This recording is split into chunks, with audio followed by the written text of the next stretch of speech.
happens when 48 nations meet to play one beautiful game?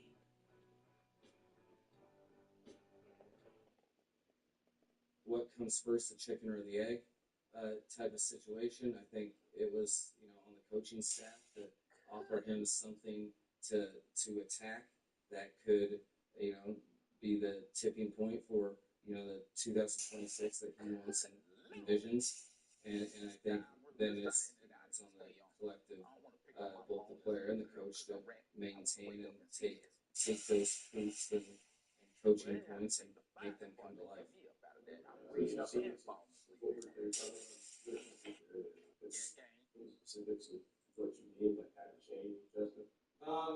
think it wasn't a have to change. It wasn't broke. This is a really good player, but finding ways that the specifically what I'm talking about has to do with how he stands before the snap, with what foot he has forward, why you do that. I would see that would be the line of competitive advantage that would not trying to feed our division opponents nuanced piece to how he plays, but I think that the biggest thing was adjusting that for a reason that's tied together with all the things that he's doing, and ultimately trying to take advantage of the space that defenses give, particularly when you have a dangerous offense, and maximizing yardage on every throw. You're throwing a 5-yard out route. How can we get 12 on that? Well, our timing, based on our footwork and when we're able to throw, has a big portion in the overall maximization of that 5-yard out route.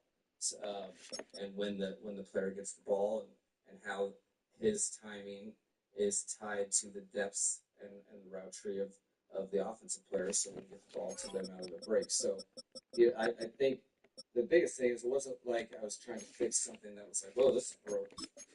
You're looking at a player that is very, very talented, that's been top tier in achievement his whole career, and trying to take him to the next level, where he can own certain things and really get the ball to his teammates as fast as possible, and help the efficiency of the offense. So that's where we started. That's how we attacked, and you can really find it whenever you guys, anytime you're showing, us do anything in shotgun, on in these off-season programs. There's one thing in terms of how he stands that's different than he's done the rest of his career. And who would I be to rob you of that journalistic intrigue? It's out there. See, you're right. That's something that the first time that we realistically, when I first got in the league, everybody was throwing hand forward in the shotgun, with exception to Brett Favre and Tom Brady in 2007. And this is from the woman over there. I just earned 5% cash back on that. Also, if I start a condo line, will you join? Earn 5% cash back in different categories each quarter and up to $1,500 in purchases when you activate.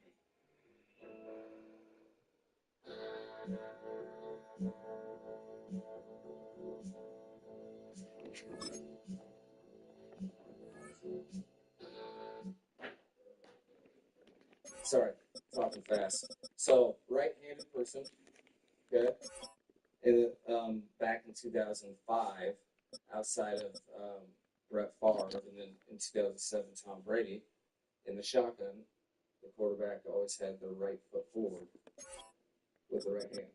Okay, and so then Brett Favre and Tom Brady in 2007, in 2007, Kyle Shanahan was quarterback coach in Houston, and I was assisting him, and did a long study. And you have your pros and cons for anything that you do from a technique perspective, but having the non-throwing hand foot forward was there was some advantages that I kind of leaned towards. So did that. By the time we got to Washington, we we started training quarterbacks that way. And then, I think Matt Ryan went to that Atlanta, and I switched it up with a left-handed quarterback with Tua. So I've done it multiple times, but there's you have some resistance if it's going to take away from all the reps that veteran quarterbacks have built up to make them have a millisecond competitive advantage, but if guys train it so that they don't have to think about it and they can be comfortable, you can do a couple things that puts the defense in a bind with how you do your footwork. So I don't mandate it, but you have to. With Justin, I really just showed him where I thought it'd be advantageous, and he didn't blink for a second and was excited to attack it. So when you have players like that go after their craft in that way, you can do things, you can change things that have been standardized in the game for years, and you can do it with reasonable expectation of even higher performance.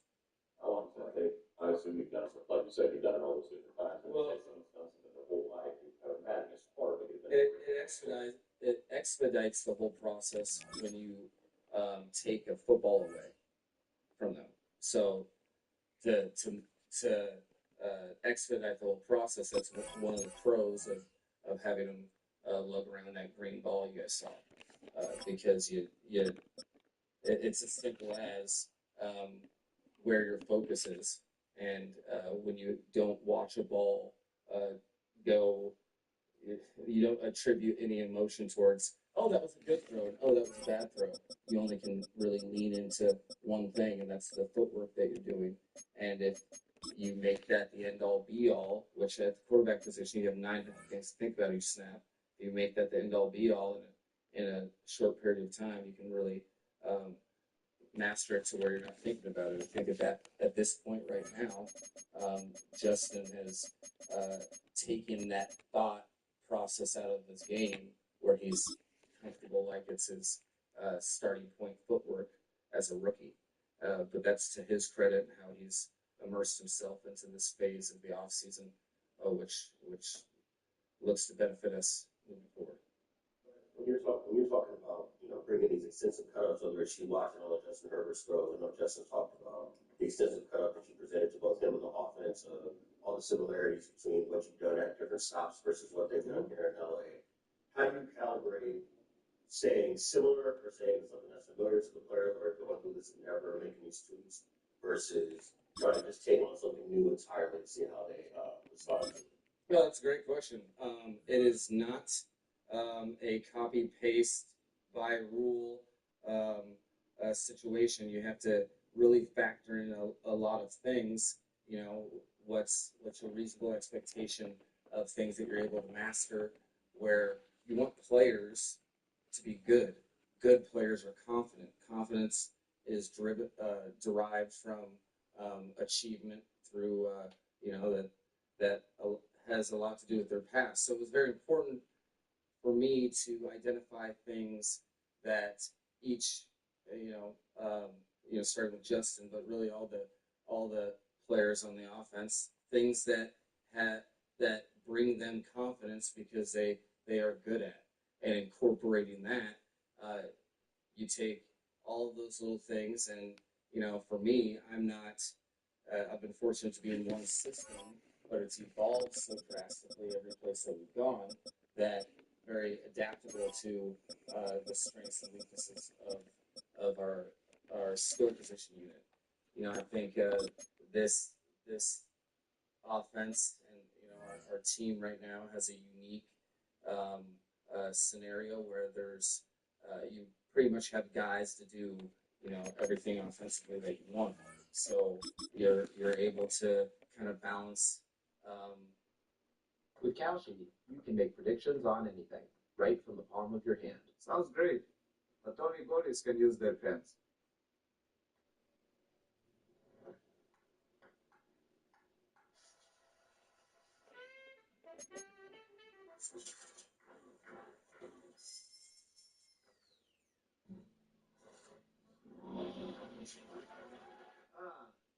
day.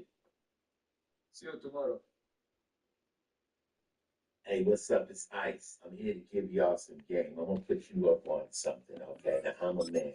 I love sex as much as anybody else.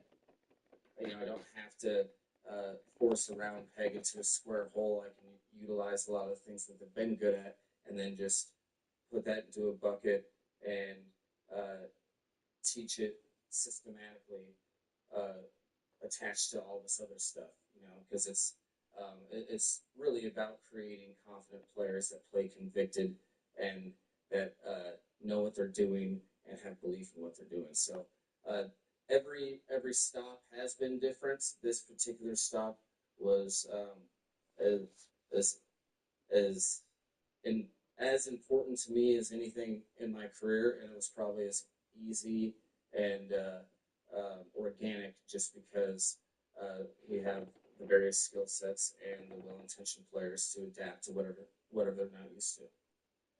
The competition at left guard, also with Canada accent. No, I think you know you're very very hesitant to start creating job competition scenarios. You know, before guys have actually blocked people. You know, in the off season, by and large, guys learn how to fit and where to apply pressure and where to target. But the idea of blocking people for 3 or 4 seconds, that's more of a pad training camp thing. So, with that being said, I think this off season has afforded some real competition based on how guys have attacked each and every day an individual. We don't, you know, it is not a country club experience to be an offensive lineman for you know, the Chargers here, and you know, with Coach Barry. If you guys haven't noticed, you are on one every day, and within that, you get to see how people respond to. Here's a day where I had 5 high fives because of appropriate technique and fundamentals, and oh well, this kind of sucked because something new went in, and now I sucked at like 4 different things. Well, how do you persevere and continue the growth of your game through that? That's I've seen probably 4 different players that if I was in the business of forecasting the starting lineup, I could conceivably see being in that position.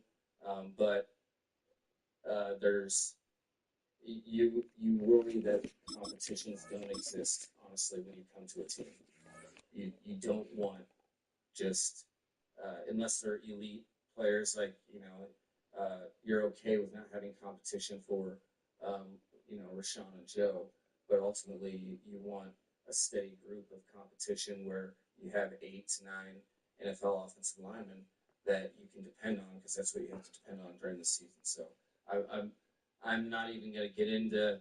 I know if I say a name out loud, it will be attached to. That's well premature, just because we haven't blocked people, and that's it. One thing I have to tell myself, honestly, because you get excited and you kind of want to feel out your starting lineup. Whoa. It would probably be good to assess a receiver after a pass is thrown to him, right? Not before that. It's probably good to assess the lineman after we've blocked people, and not before that. That's where I'm at. You mentioned coaching staff. Some guys you know well, coaching that. Some guys don't. How does that translate to this point? Teaching the offense, how players do that, coaching staff. Well, I think the first moment that I had, where after deciding to come here, I was like, wow, that was a good decision on my part to listen to Coach Harbaugh and Joe. Well, was probably working with Coach Harbaugh on the staff, and how open-minded he was, and how my vision is that you have coaches on your staff that can develop relationships with players, and that can develop them with technique and fundamentals. and if I have those two things, I can. That's what I think a player necessitates, and what I necessitate from a coach and staff. And going through that process with coach, he was very open minded, and he what I said made sense to him, and we went through coach by coach, and I think I had worked with Shane Day in San Francisco, but Sanjay was new. Assistant line coach, the Mr. Charger himself, Nick. He was new. There's new guys on the staff that I had to get comfortable with, but we took the time and the intentional approach to make sure that it was fitting the vision of what we thought we needed. So I can't say enough. I've been fortunate to be on some stellar coaching staffs. They've all been pretty good. I've been super fortunate in that way. But the way that this staff works, it kind of reminds me of my Washington days and how that staff works. So Who's ready to break down math? I started posting math lessons on TikTok.